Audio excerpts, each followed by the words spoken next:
Jeff from the Newsboys here, and here we are in Grand Forks, North Dakota today at a show, getting ready. And I'm going to give you guys a little tour of my rig and how things work in my world.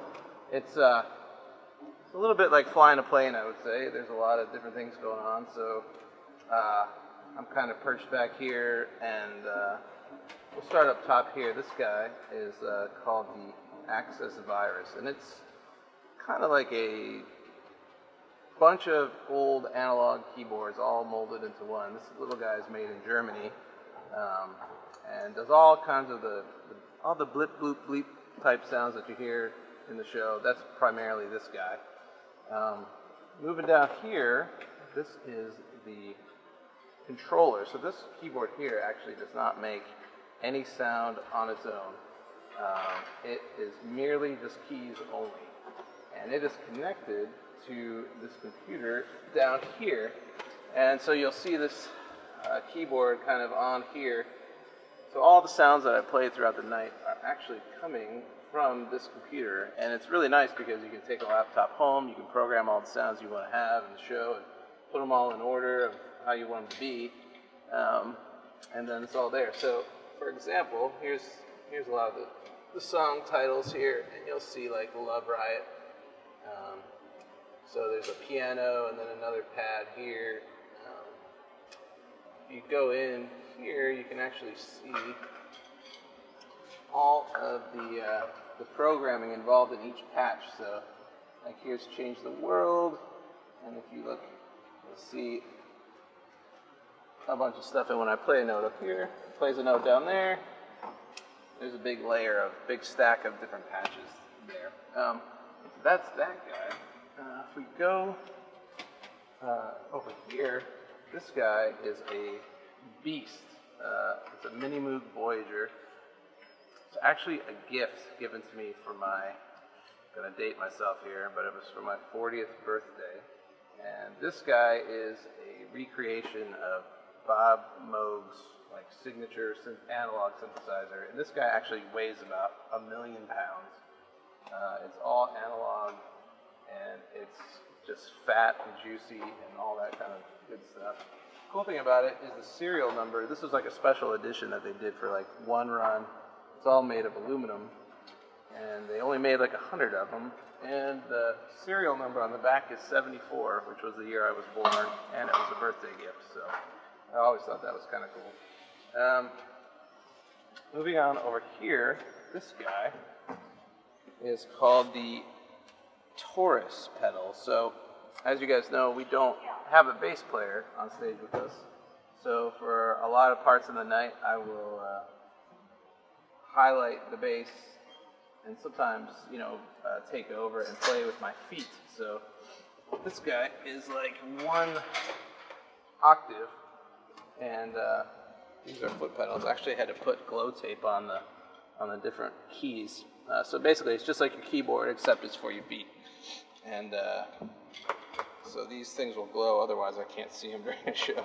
And it's got volume pedals here that you can use with your feet.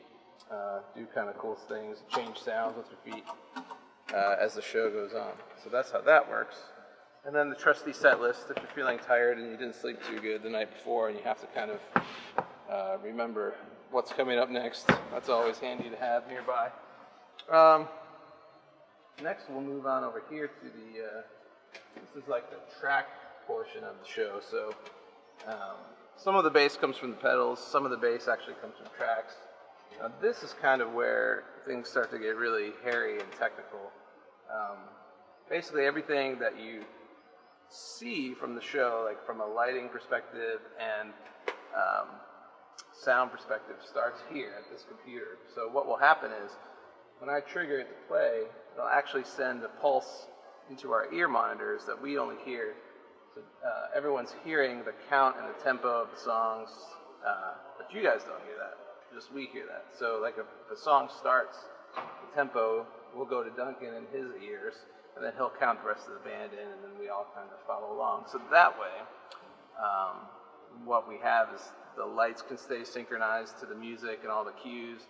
All the video stuff can stay synchronized, tightly with the cues and the different sections of the songs. So that's what we have here, and you'll see I've got my set list over here of all the songs, so I can flick to a song and then play it, and we're away. So what happens is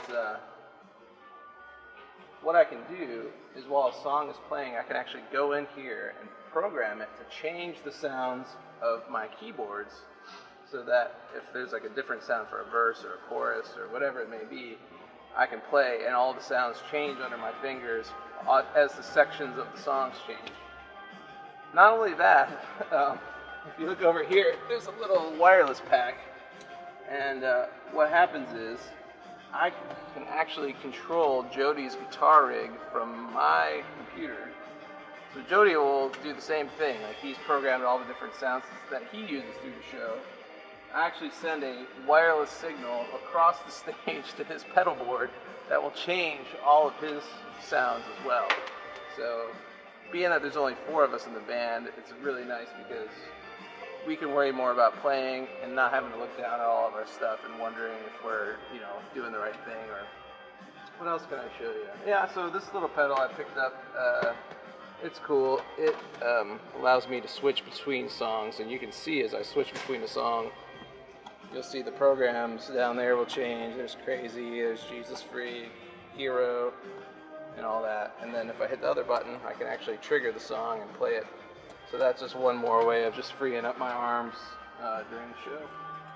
These guys right here are pretty awesome. They're the cameras that you'll see throughout the show. So when you see us up on the big 40-foot screen, it's actually this tiny little camera. I've got one mounted here, got one mounted there, and they do an amazing job of picking up the band, as you've probably seen on the tour.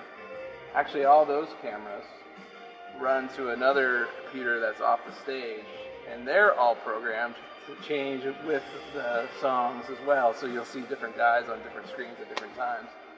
That's all pre-programmed to work whenever we wanted to. So basically when we start a tour, it's a lot of trying to figure out technical things for a few weeks, and then once we get it the way we want it, it's good. But there's a lot of different pieces that people probably don't even realize. And not only that, it kind of becomes almost a secondary job to, singing and playing the songs, just trying to figure out what we're going to do. So that's it. That's a quick tour of the rig, and that's how it works around here, people. Hope you enjoyed it.